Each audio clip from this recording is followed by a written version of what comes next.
I'm Frank Garza, and welcome to Here and Abroad, a podcast that follows the U.S. men's national team and their player pool across Europe, MLS, or wherever else they play their club football.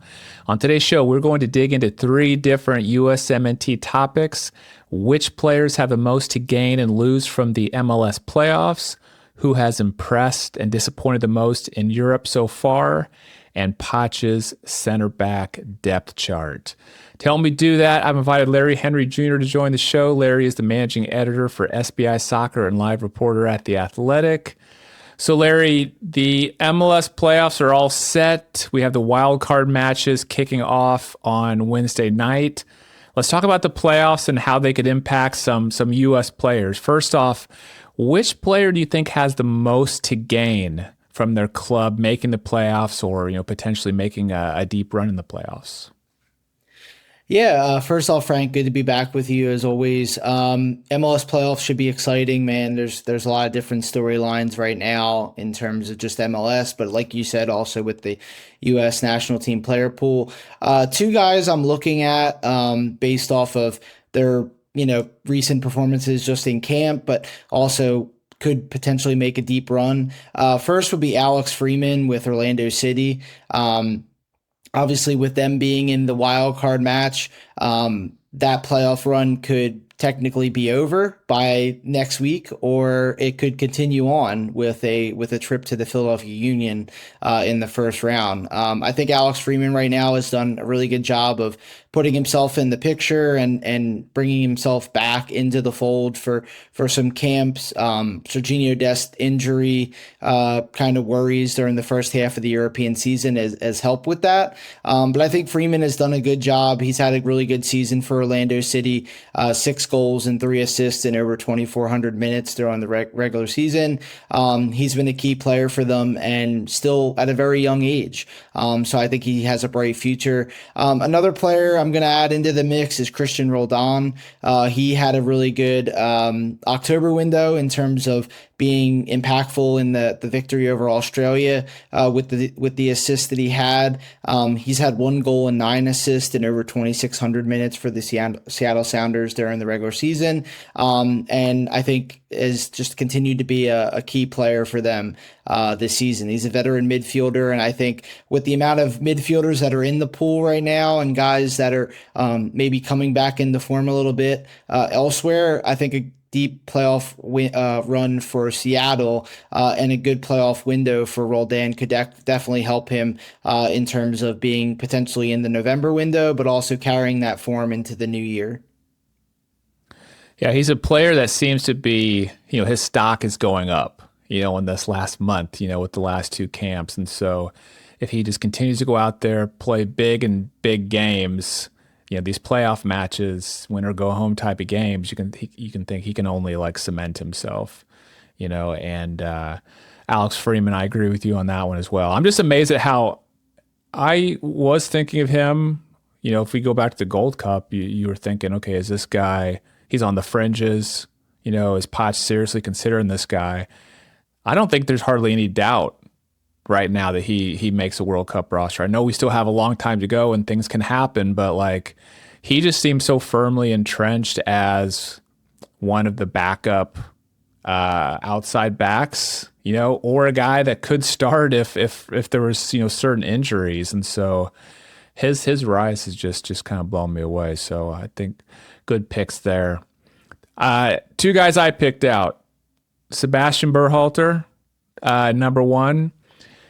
Just because I think he's on the outside looking in. I think if you look at his maybe quality, he's not quite there with the other midfielders. Not to take anything away from him, but just maybe he's just not quite at the level. But Poch obviously likes all the intangibles, that he brings.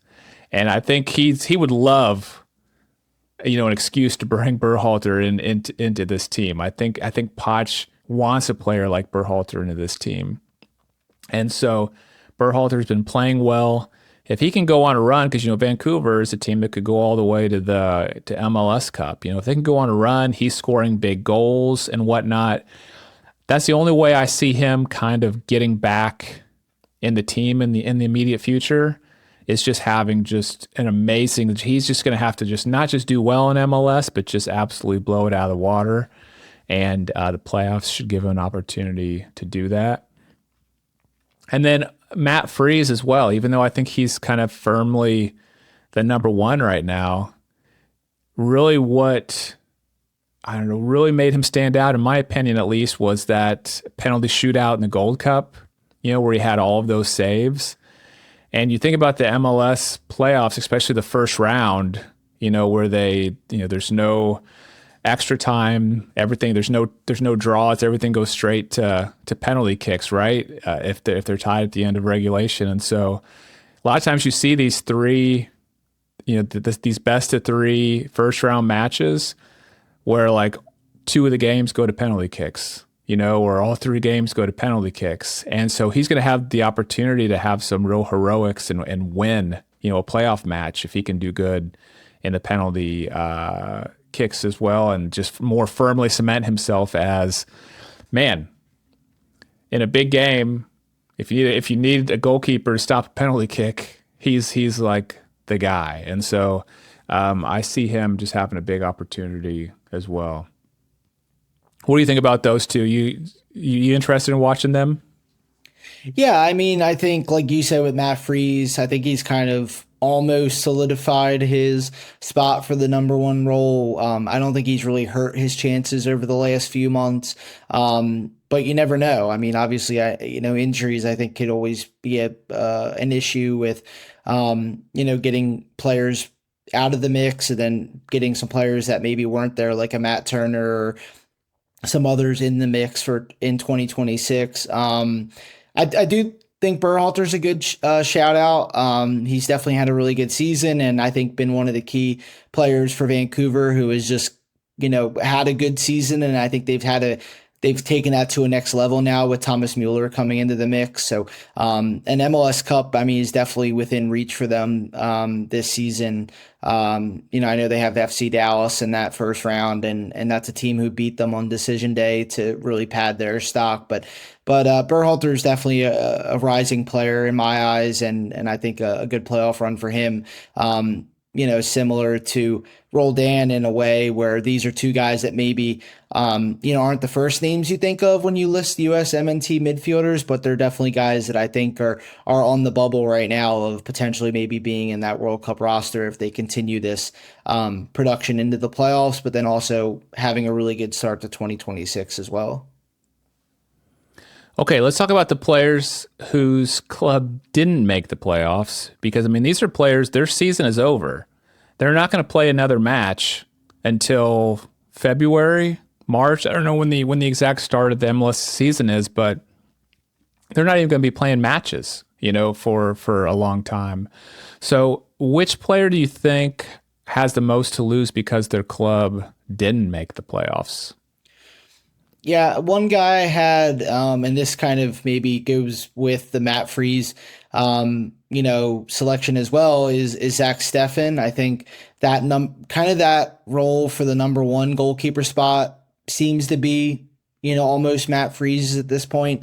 Again, anything can happen, and maybe a worrying run of form could force somebody else into the mix.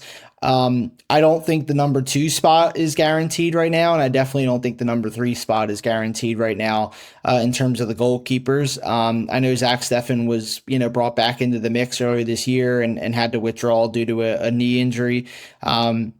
He was able to come back and play, that remaining stretch for Colorado, and unfortunately they didn't make the playoffs. So, like you said, his season's done, and now he's going to have to kind of wait and see what happens.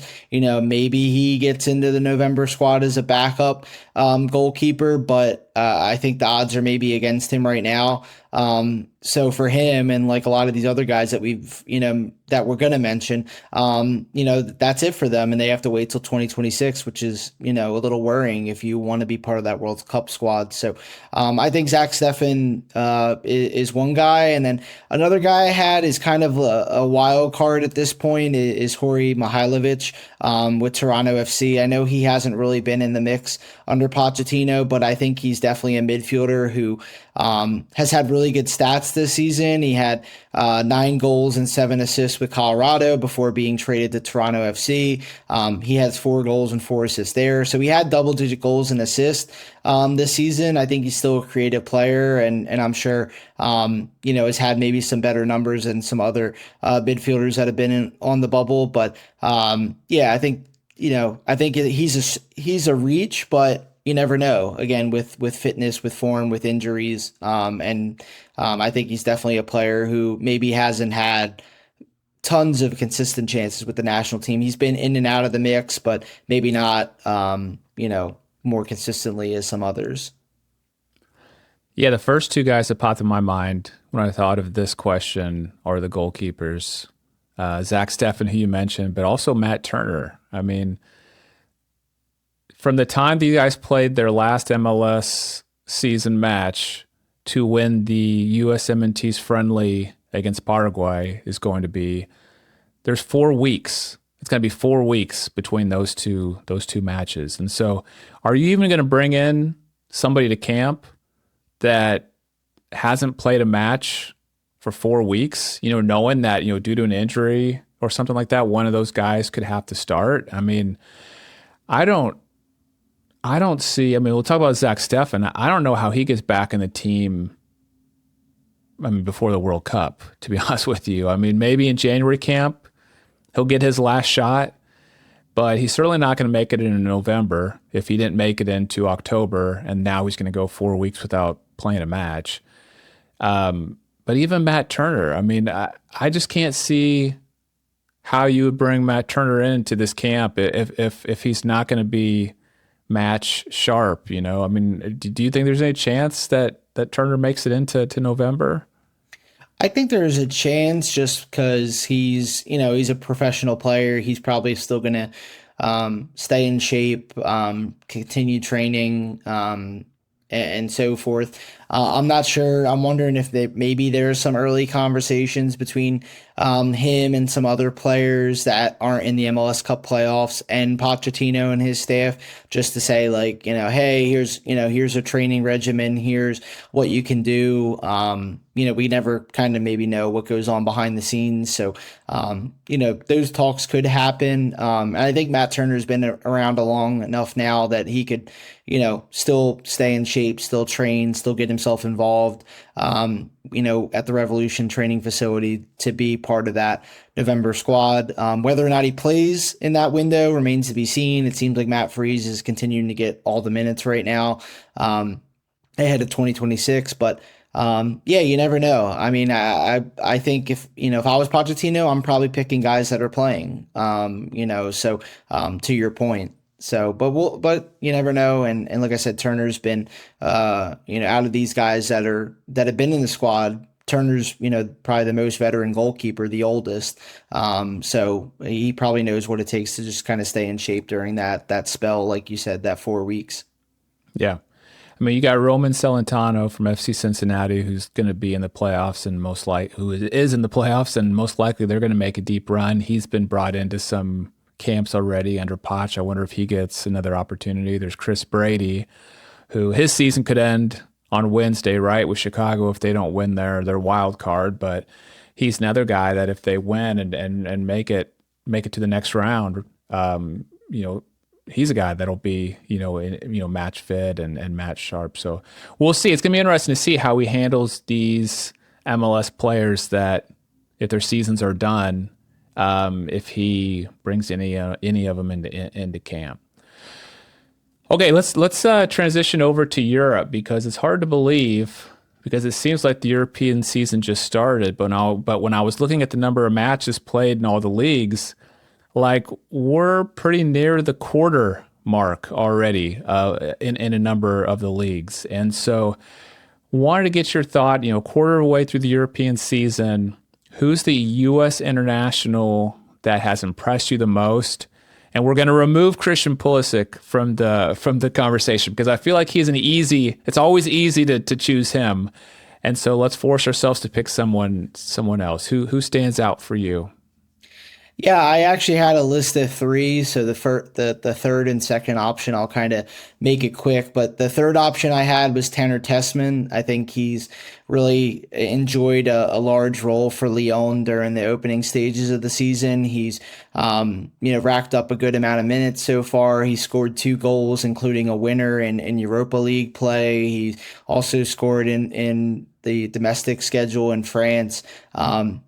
Seems like he's just kind of taken that next step as a midfielder in terms of just his growth, jumping from Venezia to Lyon, a top flight division, and seems to just hasn't really missed a beat, which has led to him being back into the national team fold during the October window.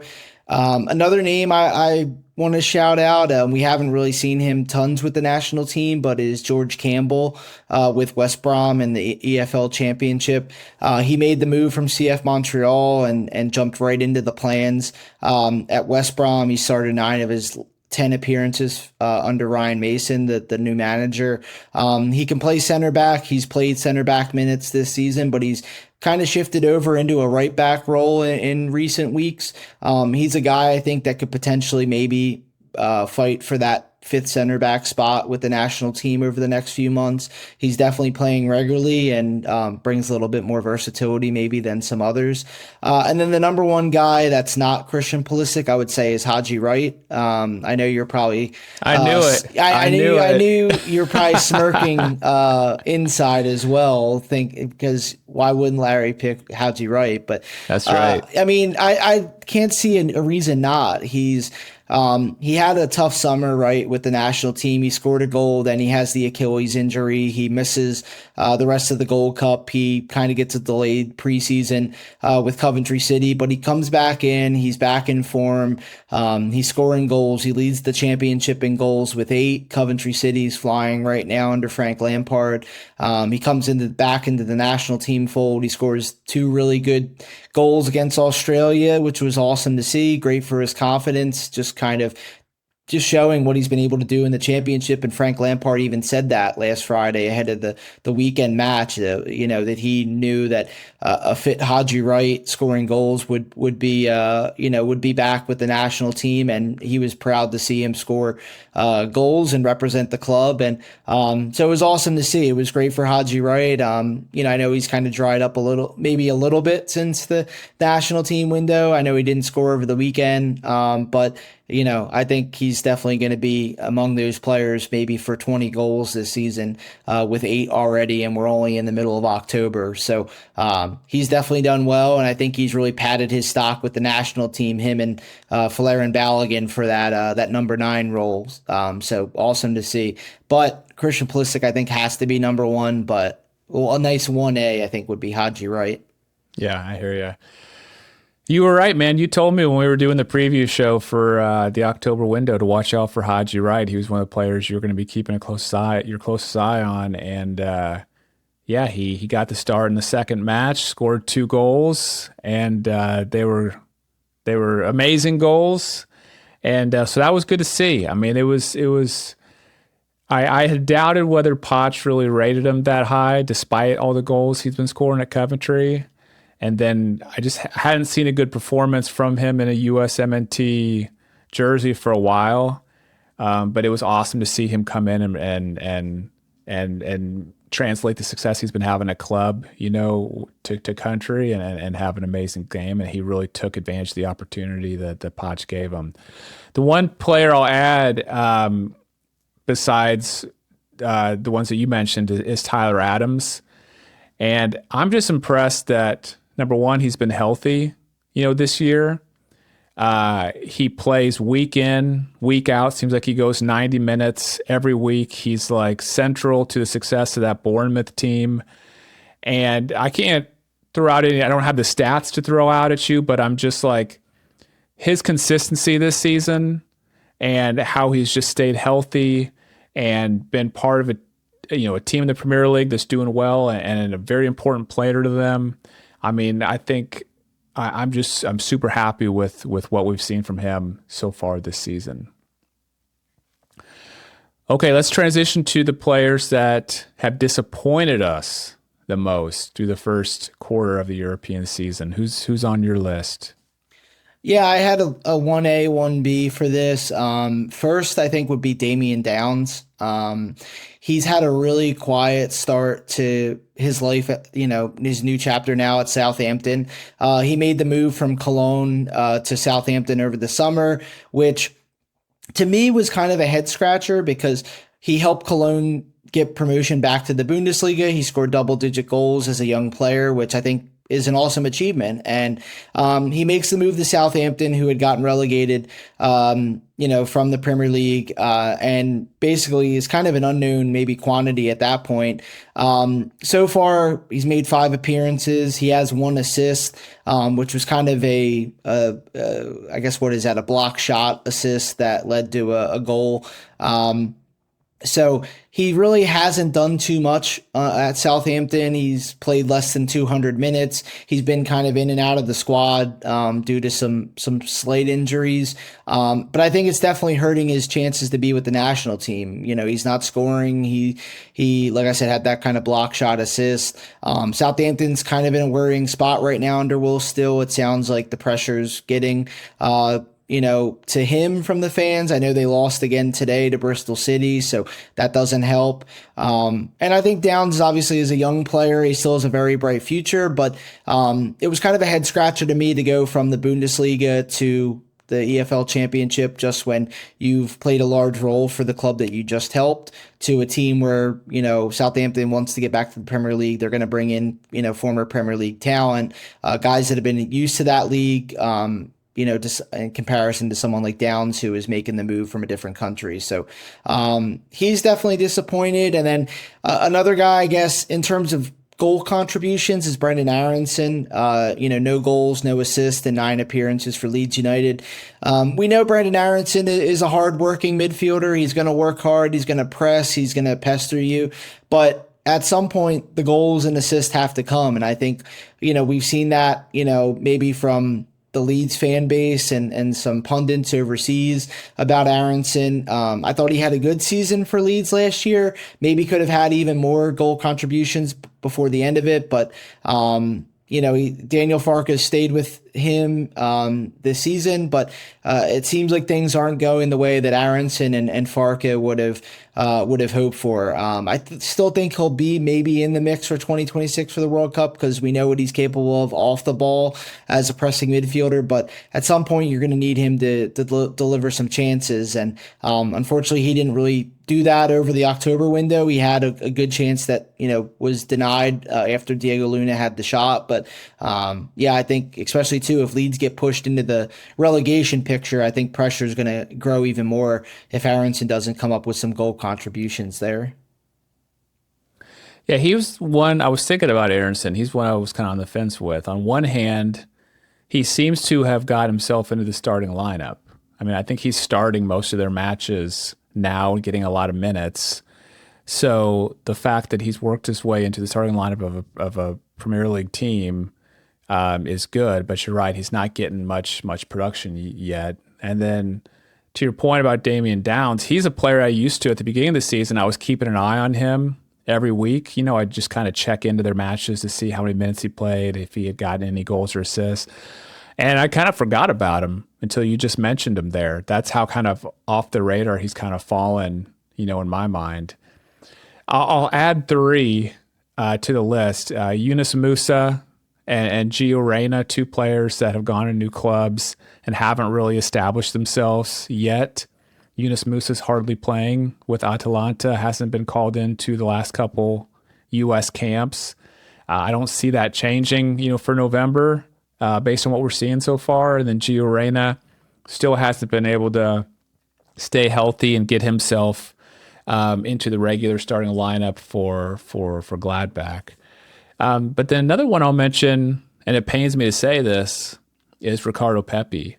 I know he's still struggling with some health issues, trying to get all the way back from the knee injury, and maybe just some just follow-up injuries that happen when you're coming back from that and trying to get up to full fitness. But a quarter of the way through the season, I would have thought by now he was just starting every match for PSV, banging in goals left and right.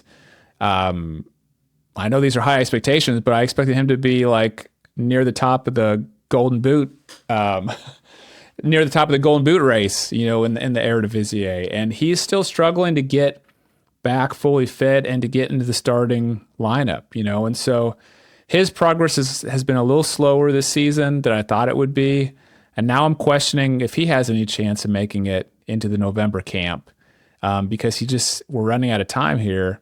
And the other number nines are performing, so well. I mean, do you think Pepe has much of a shot of making it in for November? Yeah, November's a little tough. I mean, I know he was dealing with, some injuries earlier in the season. He didn't feature, hasn't really featured too much over the last month or so.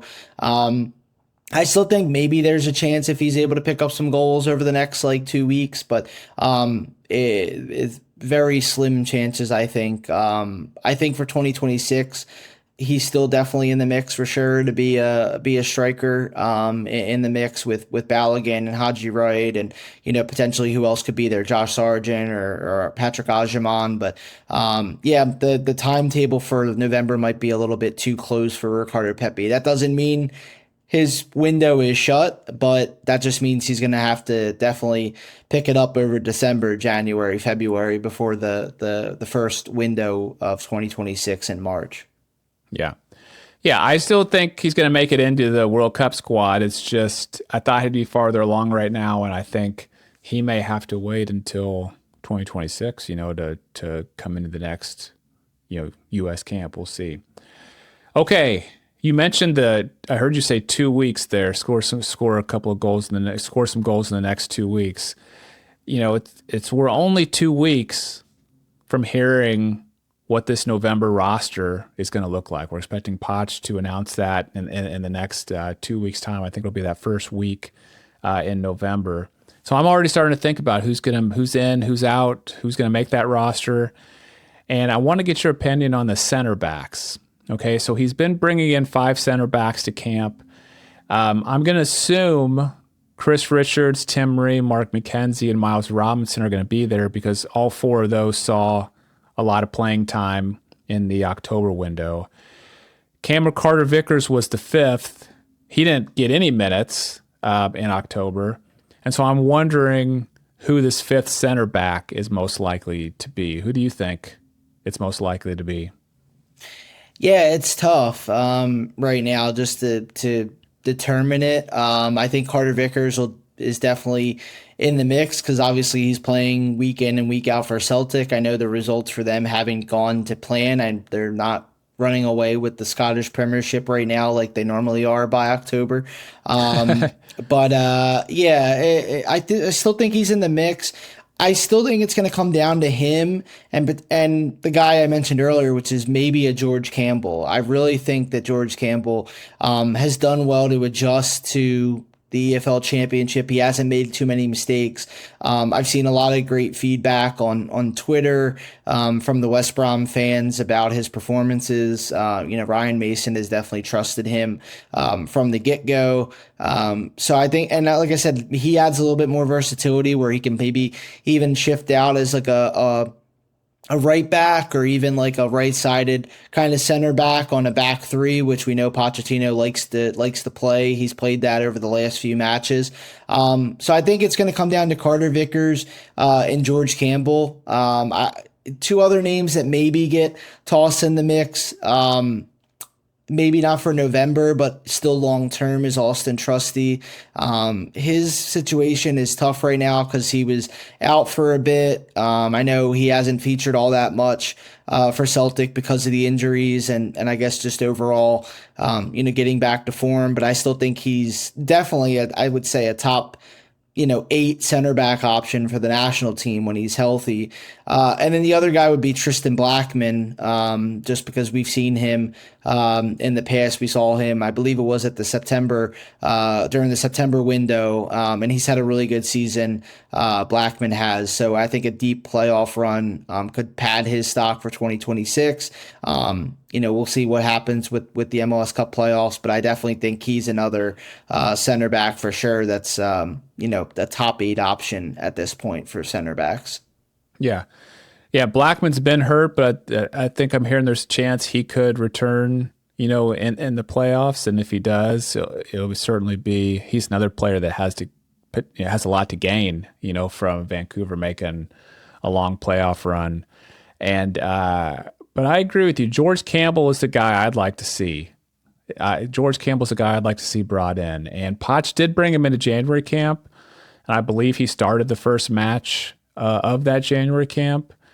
And so if he doesn't bring him back in, perhaps he saw something in that January camp that he didn't quite like, and maybe that's why he's not bringing him in. But you would think based on his club performance, he'd be the next guy in line, that you'd bring into camp, especially because he can play, like you said, as one of those right-sided, center backs, or even if you want to call it like an outside back, as well, kind of like that hybrid role.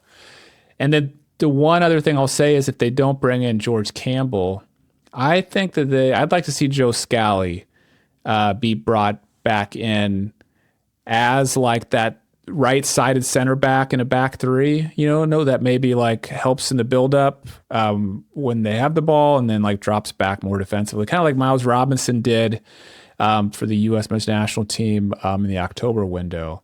I'd still like to see Joe Scally in that role if we don't think that if one of the other center backs, traditional, center backs, isn't cutting it.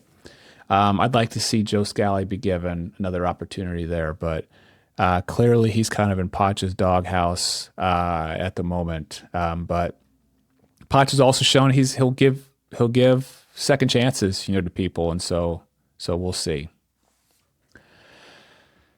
All right, Larry. Well, that'll do it for today. I'll make sure and put links in the show notes to your X account, which is at lhenry019, and also to your work at SBI Soccer.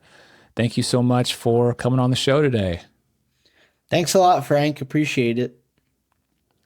And thanks to everyone for listening to Here and Abroad. If you enjoyed the episode, please do me a huge favor and hit that subscribe button if you're watching on YouTube, or that follow button if you're listening on Apple Podcasts, Spotify, or somewhere else. Thank you so much. I'm Frank Garza. You can follow me on X at FrankGarza007, and I'll be back next week with a new episode.